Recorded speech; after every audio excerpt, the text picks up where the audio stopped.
By the way, pour toutes les études, tout ça, la technologie via ARN messager ne sort pas de nulle part. Je sais. Il y avait énormément de recherches pour les vaccins contre le cancer. Ouais, ça date de... J'ai pas les chiffres exacts là, mais je sais que ça existe depuis longtemps. 40 ans, 30 ans, un truc comme ça. Facilement.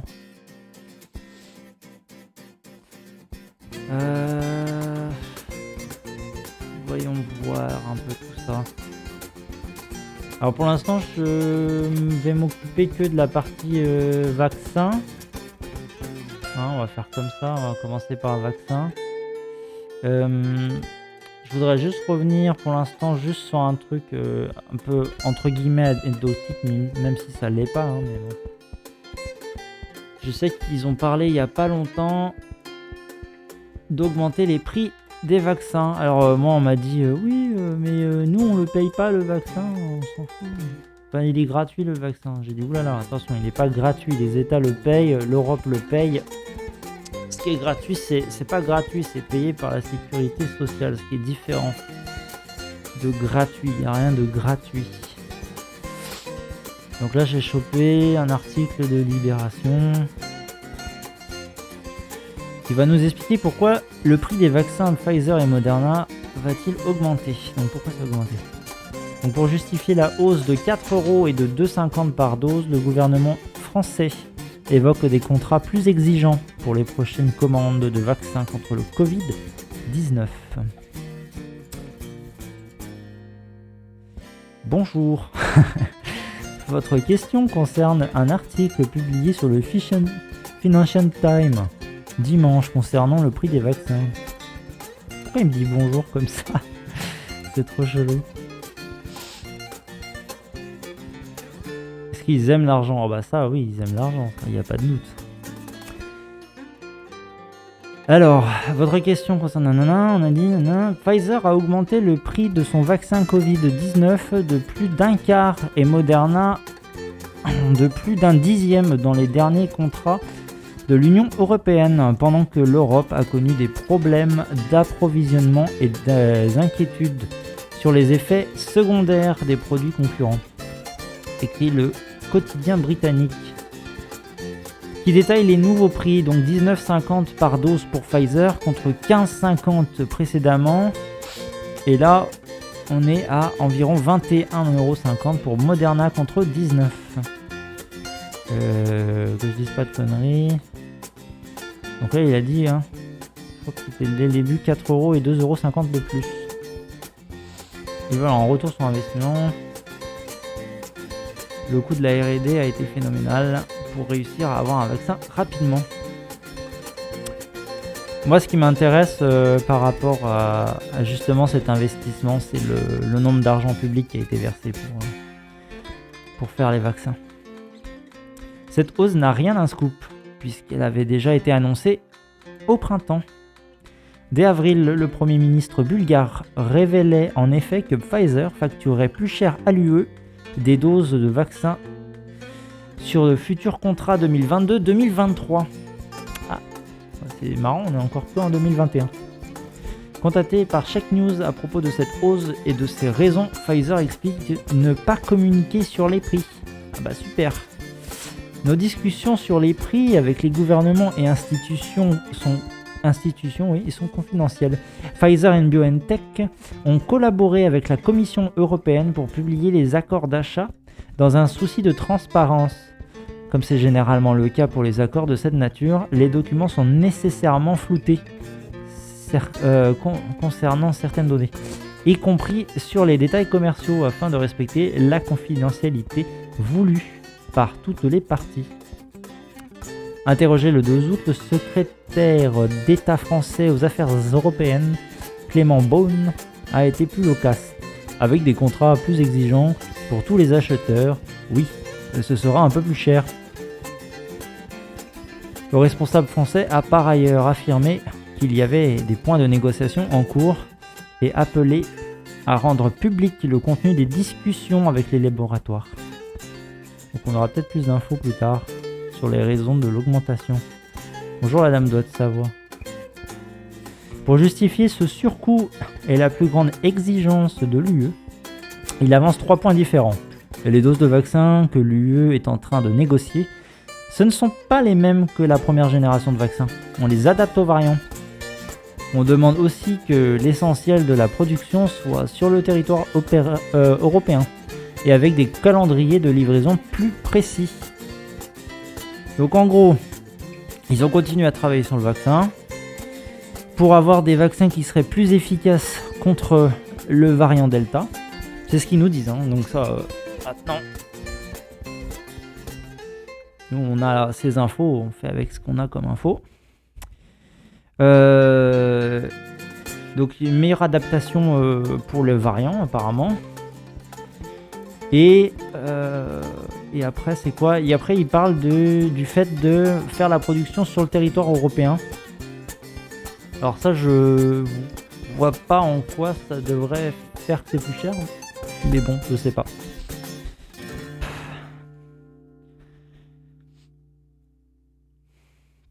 Alors, son cabinet insiste sur des engagements supplémentaires très significatifs dans les nouveaux contrats. Donc, des engagements supplémentaires très significatifs, ça ne veut rien dire. Alors, cela pourra avoir pour effet de rehausser légèrement le prix des vaccins. On parle de 4 € pour Pfizer, hein, légèrement, par dose. Hein, donc, bon, ça fait quand même... Ça fait vite beaucoup. Hein. Il s'agit de payer le prix juste par rapport aux exigences que nous demandons au laboratoire pour protéger les Européens le plus efficacement possible. Donc ça, c'est une info Check News. Pfizer confirme d'ailleurs qu'il existe certaines différences entre le 3e contrat et les accords signés précédemment, renvoyant notamment à la production des doses en Europe. Ah, et donc là, il nous balance sur un article de l'Union Européenne directement. C'est quoi, c'est un... J'ai vu. Point presse, 3e dose. Communiqué de presse du 20 mai 2021, donc ça date un peu quand même.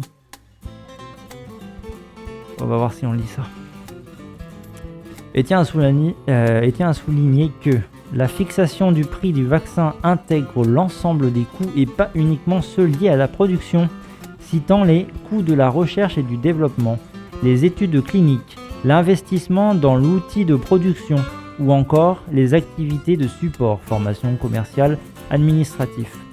Nous avons investi à risque dès 2020 et assumé seuls les coûts de développement et de production du vaccin, sans bénéficier de subventions publiques ou privées, avance l'entreprise pharmaceutique américaine.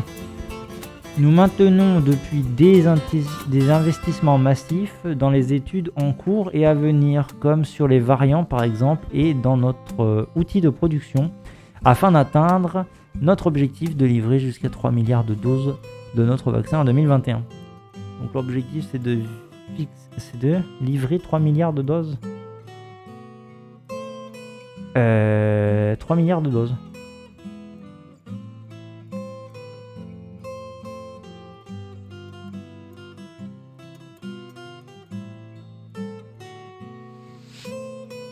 On en était à... c'est où? On en était à... 60 millions de doses. 3 milliards de doses quand même. Hein. Mais ok.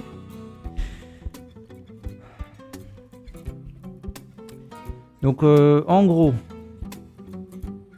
tiens, souligner la fixation des prix sur l'ensemble des coûts et pas uniquement sur ceux de la production. Donc là, il a dit les coûts de la recherche et du développement. Donc ça veut dire que les coûts avant, c'était lié juste au vaccin. Mais ça prenait pas l'ensemble des coûts.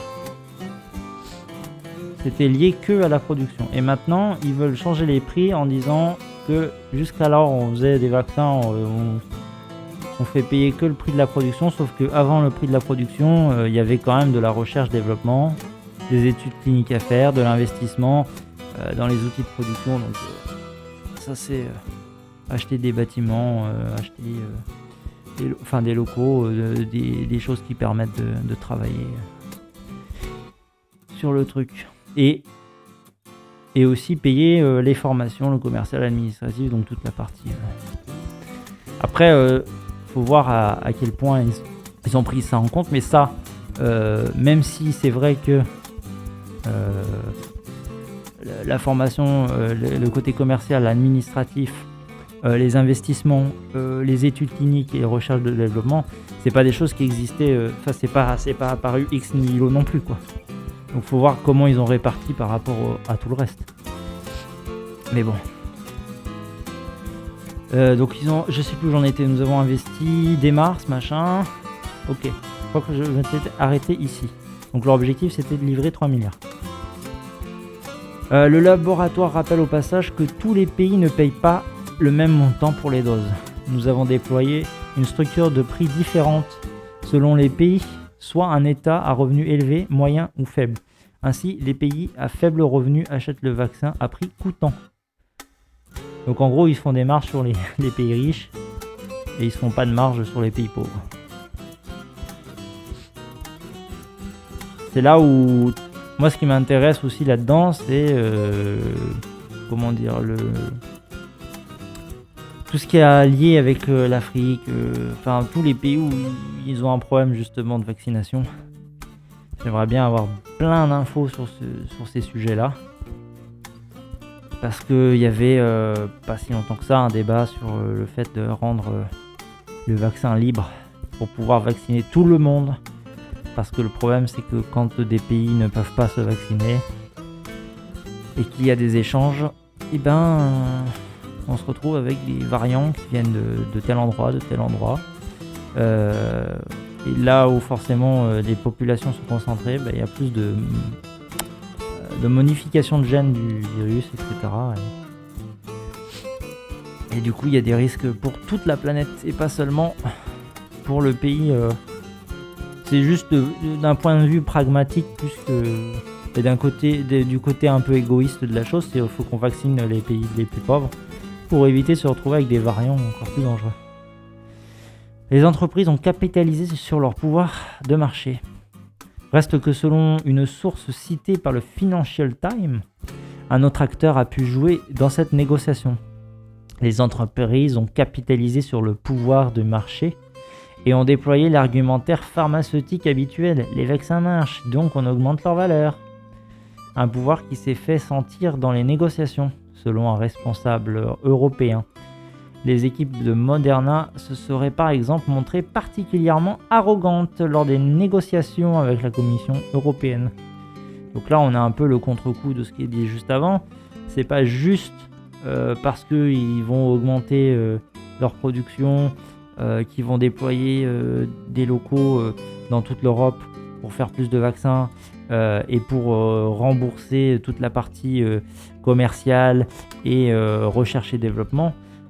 Il y aurait aussi, parce que ça marche et que ça se vend bien, on augmente les prix. Ce qui est un habituel dans toute entreprise, c'est pas que la pharmaceutique, mais une fois que notre produit d'appel, notre coût d'appel, prix d'appel, on fait un prix d'appel comme ça, on dit voilà, ça coûte pas, machin, et puis après, on a commencé à avoir nos clients, machin, à moindre coût. Les clients sont contents, sont satisfaits. Et puis ils sont un peu sous l'emprise de l'entreprise. Et donc du coup, avec les clients, on négocie pas, on augmente le prix. Et puis les clients, soit ils restent pas. Et puis après, on trouve d'autres clients. Et puis une fois que l'entreprise elle a avancé, qu'on a tant de clients et tout, on a toujours un argumentaire un peu commercial pour dire regardez, nous. On offre à nos clients tant de machin, donc c'est que c'est apprécié, donc vous pouvez nous payer pour ce machin-là, à ce prix-là. C'est vrai qu'avant c'était moins cher, mais bon. Et après on fait tout un justificatif pour faire accepter le prix, mais une fois qu'on est dedans, en général, on change pas forcément, quoi. Donc il y a un peu de ça apparemment, et donc on s'appuie sur le besoin en tout cas, et ce qu'ils appellent la valeur, ce qu'ils appellent quoi ? Le pouvoir du marché. Le pouvoir de marché. Donc ça marche, c'est sur le marché actuellement, c'est le truc le plus important actuellement, donc on fait augmenter la valeur. On dit oui, mais jusqu'à maintenant on vous a fait à prix coûtant, donc voilà. Alors notre interview. Les gens pharmaceutiques font passer leur intérêt financier avant l'intérêt général. Non, ce serait étonnant. Ce pouvoir de marché qui consiste notamment pour une entreprise à pouvoir fixer un prix très supérieur à son coût de production car les acheteurs n'ont pas le choix. Ah, vous voyez, je viens de vous le dire. Et particulièrement visible si on prend l'exemple de la France. À première vue, le marché des vaccins peut sembler assez fragmenté, avec 4 entreprises commerciales.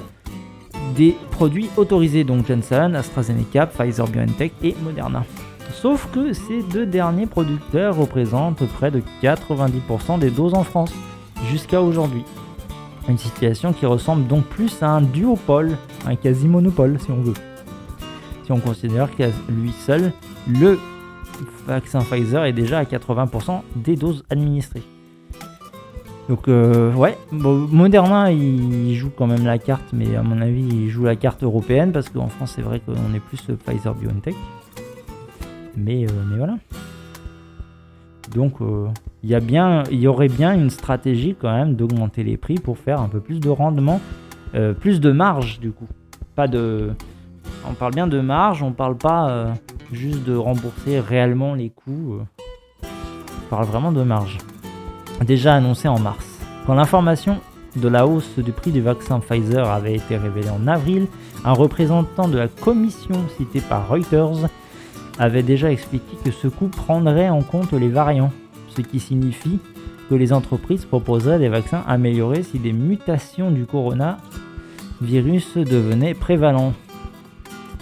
Donc là, ils savaient déjà de toute façon qu'il y aurait un variant qui risquerait d'émerger, parce qu'il y avait des recherches, tout ça. Donc on savait qu'il y avait des potentiels variants qui allaient apparaître. Et donc on a dit, s'il y a un variant qui apparaît, on augmente. Et du coup, comme ça c'est produit, ils augmentent. Ce qui leur donne des arguments qui ne sont pas faux, mais qui leur sert de justificatif, en tout cas à augmenter le prix. Vrai ou pas? Enfin là, du coup, c'est vrai. Mais quelques semaines plus tôt, mi-mars, deux dirigeants de Pfizer avaient annoncé lors d'une conférence à destination des investisseurs qu'une augmentation des prix était très possible, mais évoquait des raisons plutôt financières. Donc apparemment, les 2 entrepreneurs se sont vantés d'augmenter les prix de façon, on va dire, artificielle, pour gagner des marges, et pas seulement pour rembourser les coûts et investissements et tout ça, tout ce qu'ils ont cité juste avant. Si vous regardez comment la demande actuelle et les prix actuels sont choisis, il est clair qu'ils ne sont pas déterminés par ce que j'appellerais des conditions normales du marché ou les forces normales du marché. Ils sont déterminés par la situation de pandémie dans laquelle nous nous trouvons et par les besoins des gouvernants à se procurer des doses auprès de divers fournisseurs de vaccins, avait déclaré le directeur financier du groupe Frank D'Amelio.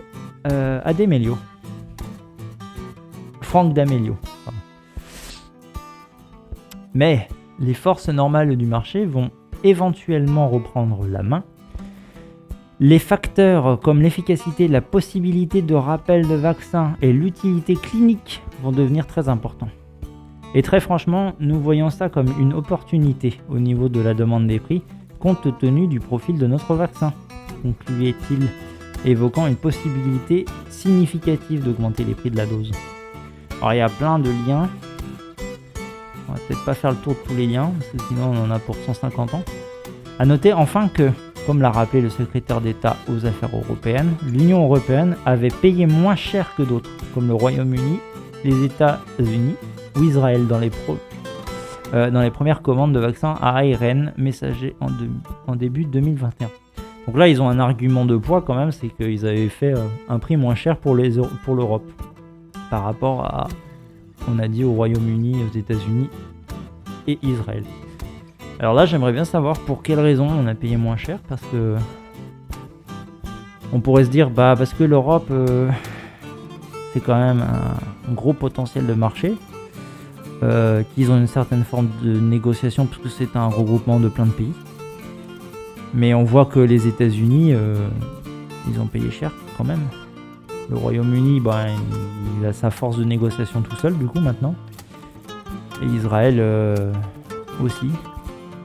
Même si Israël, il y a un lien assez fort avec les États-Unis. Ouais.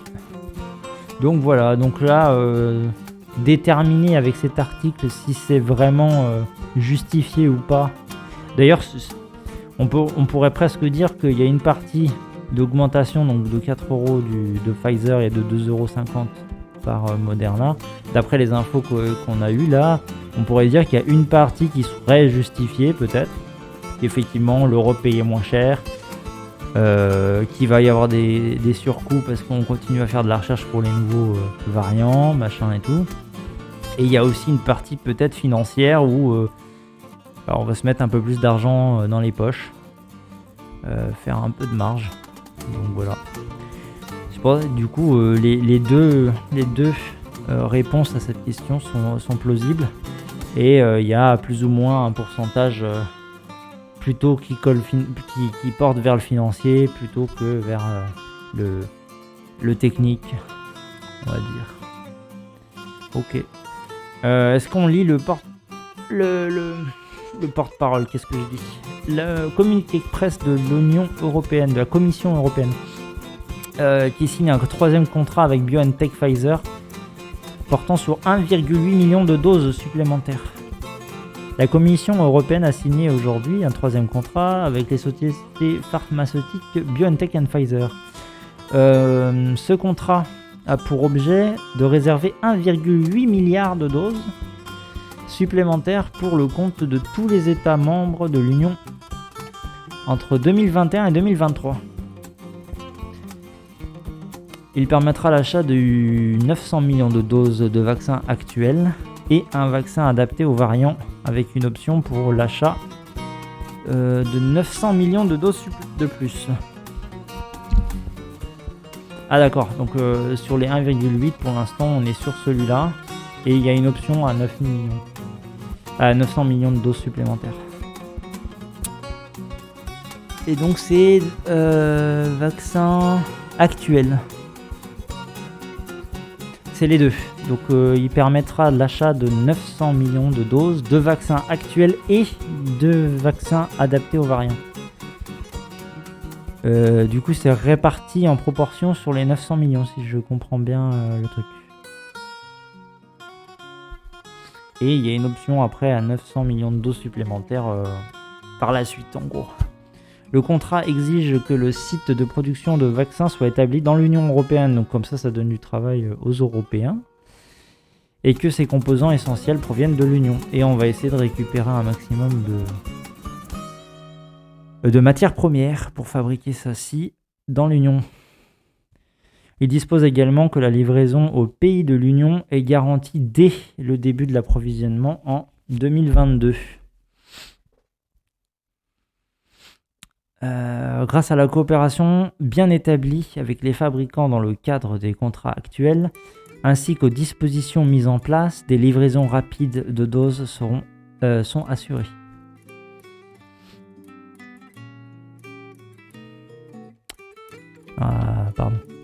Alors, la possibilité pour les États membres de revendre des doses ou d'en faire don directement aux pays tiers qui en ont besoin ou par l'intermédiaire du dispositif COVAX a été renforcé, ce qui contribue à un accès équitable aux vaccins dans le monde entier. Ce nouveau contrat renforcera la capacité de production de vaccins dans l'Union, permettant ainsi de servir d'autres marchés à l'échelle mondiale. Donc en gros, on va faire les vaccins dans l'Union Européenne, on va commander des doses, etc. Ça c'est le contrat qui est négocié. Et il y aurait une partie des choses que l'on fabrique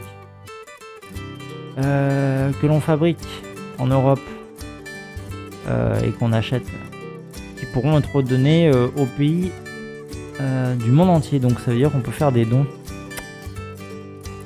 à un pays tiers ou de les revendre aussi. Donc l'État, l'Union Européenne va créer ses propres doses après et puis en revendre sur la planète entière. Il parle quand même de doses, mais à mon avis ça doit pas être très significatif. Ça m'étonnerait qu'il donne beaucoup de doses.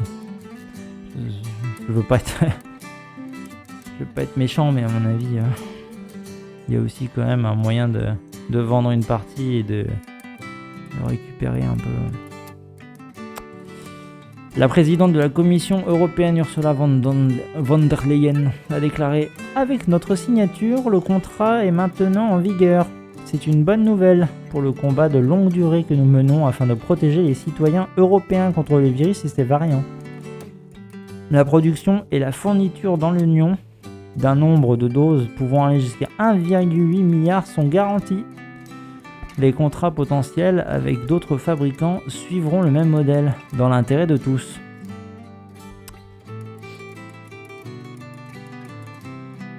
Sachant que d'ici là, il y aura probablement des vaccins français, du coup, maintenant. Je sais plus ce qu'on avait vu, vaccin français, il y avait un autre, il y avait 2 autres vaccins. Parce qu'il y en a un français, non, je crois qu'il y en a 2 français. Attendez, on va regarder. On avait, après je sais pas s'il y a tout, mais voilà. Bon, il y avait Sputnik qui était encore en phase 3, qui n'avait pas été précommandé, qui annonce 91% d'efficacité, qui est prêt, machin et tout. Il est encore en évaluation, donc pour l'instant il n'est pas prêt. Enfin, tant qu'il passe pas l'évaluation, il ne sera pas commandé.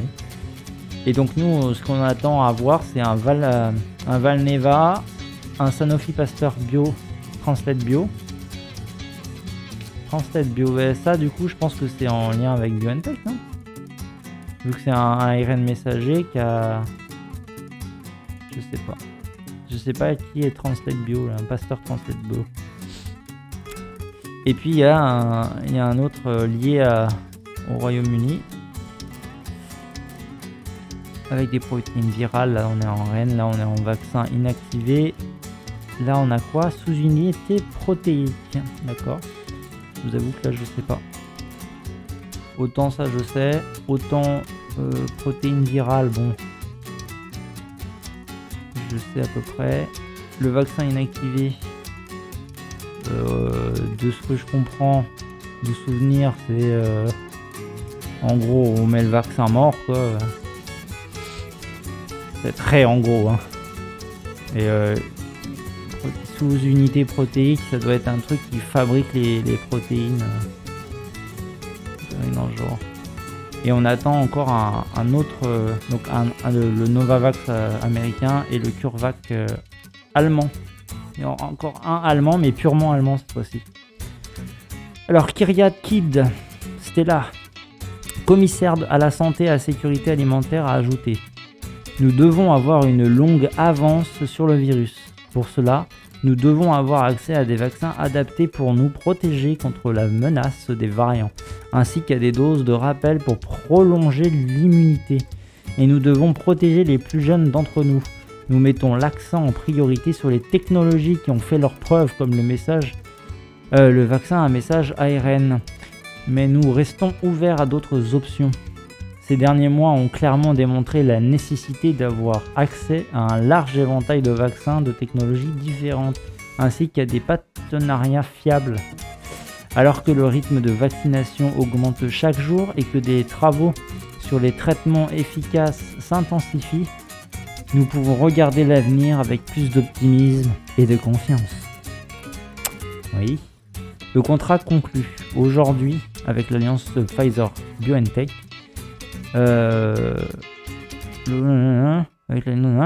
vient grossir le vaste portefeuille de vaccins à produire en Europe, qui comprend les contrats déjà signés d'AstraZeneca, Sanofi GSK, Janssen Pharmaceutica NV, le CureVac, on a dit allemand, le Moderna et le Pfizer elle-même. La Commission a accordé une autorisation de mise sur le marché conditionnelle pour les vaccins mis au point par BioNTech Pfizer, Moderna, AstraZeneca, Johnson & Johnson. Ce portefeuille diversifié de vaccins garantit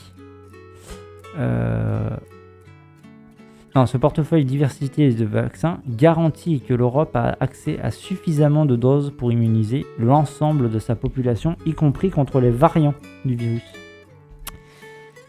BioNTech est une société allemande qui collabore avec la société Pfizer établie aux États-Unis pour mettre au point un vaccin basé sur l'ARN messager, ARN. L'ARNM joue un rôle fondamental en biologie car il transfère les instructions de l'ADN vers le dispositif de synthèse de protéines situé à l'intérieur des cellules. Dans un vaccin qui utilise l'ARNM, ces instructions produisent des fragments inoffensifs du virus, que le corps humain utilise pour générer une réponse immunitaire en vue de prévenir ou de combattre la maladie. La Commission a décidé de continuer à soutenir ce vaccin sur la base d'une évaluation scientifique solide, de la technologie utilisée, de l'expérience de la société en matière de développement de vaccins et de sa capacité de production permettant d'approvisionner l'ensemble de l'Union. La Commission complétera également ce contrat par d'autres contrats portant sur des vaccins faisant appel à d'autres technologies, poursuivant ainsi l'approche de portefeuille fructueuse qu'elle a adoptée dès le départ. Il nous reste le contexte. La Commission européenne a présenté le 17 juin une stratégie européenne visant à accélérer le développement, la fabrication et le déploiement des vaccins efficaces et sûrs contre le Covid-19. En échange du droit d'acheter un nombre défini de doses de vaccins dans le délai donné, la Commission finance une partie des investissements initiaux engagés par les producteurs de vaccins sous la forme de contrats d'achat anticipés. Face aux variants actuels de nouveaux cas SARS-CoV-2, la Commission et les États membres négocient de nouveaux accords avec des entreprises fournissant déjà des vaccins en faisant partie du portefeuille de l'Union. Accord qui permettrait d'acheter rapidement et en quantité suffisante des vaccins adaptés pour renforcer et prolonger l'immunité. Donc là on parle d'une 3e dose. Pour acheter les nouveaux vaccins, les États membres peuvent utiliser le paquet REACT-UE, l'un des programmes les plus importants au titre de nouvel instrument Next Generation UE, qui poursuit et prolonge les mesures de réaction à la crise et de réparation des dommages causés par la crise. Voilà. Donc en gros, l'Union européenne continue à passer des contrats avec toutes les entreprises, mais on achète quand même... Enfin, je sais pas pour l'Union européenne, je sais pas si on sait ce qu'ils achètent vraiment à fond ou pas, mais je pense qu'il y a quand même beaucoup de BioNTech et Pfizer en premier. Mais ils ont quand même au cas où du Johnson, du machin, enfin ils veulent vraiment un éventail de plein de vaccins différents pour s'adapter aux besoins des personnes, ce genre de choses quoi. Il y a des gens qui vont prendre du Johnson & Johnson parce qu'ils ont déjà eu le Covid et donc du coup on renforce le système immunitaire qu'une seule fois. Et puis il y a des nouveaux qui vont arriver sur le marché, donc on est prêt à passer des contrats avec les nouveaux aussi. Comme ça, on a acheté plein de trucs, machin et tout. On va mettre des installations partout dans l'Europe pour fabriquer aussi. Donc voilà l'idée un peu de tout ça. Donc là on était vraiment sur le prix des vaccins, pour quelles raisons le prix augmente. Ça on a regardé hein. Ouais, c'est ce qu'on vient de voir. Après il y avait quoi? Il y avait annoncé lors d'une conférence investisseurs. Alors j'imagine que... Ouais, ok, on a un PDF anglais qui doit être le résumé de la conférence. Donc c'est tout en anglais, donc je vais pas y lire concrètement.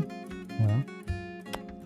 Mais donc là-dedans, il y a des infos comme quoi s'il y a une augmentation des prix, ce serait pas, en tout cas pas uniquement lié aux recherches, à la partie commerciale, etc., etc. Je refais pas le topo. On retombe sur le même genre de document. Voilà. Alors, qu'est-ce qu'on peut chercher d'autre comme information maintenant à partir de là? Je vais faire une petite pause de 5 minutes. Et après, on va retourner un peu sur ce sujet. Parce qu'on n'a pas encore parlé du pass sanitaire. Notamment, mais on va continuer pour l'instant un peu sur le vaccin.